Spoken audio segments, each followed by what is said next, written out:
3, 2, 1, 0. And we have liftoff of Vikram 1, India's first private orbital launch vehicle.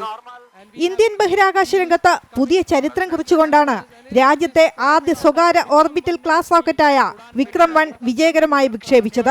ആഗോള ഉപഗ്രഹ വിക്ഷേപണ രംഗത്ത് ഇന്ത്യൻ സ്വകാര്യ മേഖലയുടെ സാന്നിധ്യം ഉറപ്പിച്ച് ശ്രീഹരിക്കോട്ടയിലെ സതീഷ് ധവാൻ സ്പേസ് സെന്ററിൽ നിന്ന് 12:05 റോക്കറ്റ് പറന്നുയർന്നത്. വിക്ഷേപണത്തിന് തൊട്ടു മുൻപുണ്ടായ സാങ്കേതിക പരിശോധനകളെ തുടർന്ന് 20 മിനിറ്റോളം കാലതാമസം നേരിട്ടെങ്കിലും കൗണ്ട് ഡൗൺ പൂർത്തിയായതോടെ വിക്രം 1 ആകാശത്തേക്ക് കുതിച്ചുയർന്നു.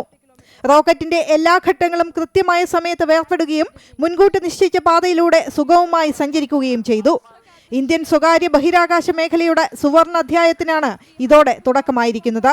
ഹൈദരാബാദ് ആസ്ഥാനമായ സ്കൈ റൂട്ട് എയ്റോസ്പേസ് എന്ന സ്റ്റാർട്ടപ്പ് കമ്പനിയാണ് റോക്കറ്റ് വികസിപ്പിച്ചത്. മുൻ ISRO ശാസ്ത്രജ്ഞരായ പവൻകുമാർ ചന്ദ്രയും നാഗ ഭരത് ദാക്കിയും ചേർന്ന് 2018 സ്കൈ റൂട്ട് എയ്റോസ്പേസ് സ്ഥാപിച്ചത്.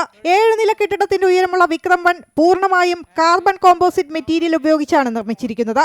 കുറഞ്ഞ ഭാരമുള്ള ഓർബിറ്റൽ ക്ലാസ് റോക്കറ്റായ ഇതിന് 350 കിലോഗ്രാം വരെയുള്ള ഉപഗ്രഹങ്ങളെ ഭൂമിയുടെ താഴത്തെ ഭ്രമണപഥത്തിലെത്തിക്കാൻ ശേഷിയുണ്ട്. ഗ്രാഹ സ്പേസ്, കോസ്മോസർവ്, ഡിക്യൂബ്ഡ് എന്നിവയുടെ വിവിധ സാങ്കേതിക വിദ്യാ പ്രദർശന പേലോഡുകളും സ്കൈ റൂട്ടിന്റെ സ്വന്തം സ്കോപ്പ് പേലോഡും ഈ റോക്കറ്റ് വഹിച്ചു. ഇന്ത്യയുടെ വാണിജ്യ ബഹിരാകാശ വ്യവസായ രംഗത്തിന് ഈ വിജയം വലിയ മുതൽക്കൂട്ടാകും.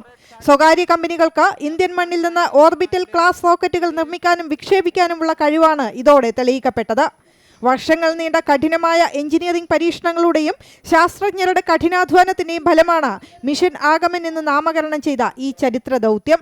News desk, Amrita news.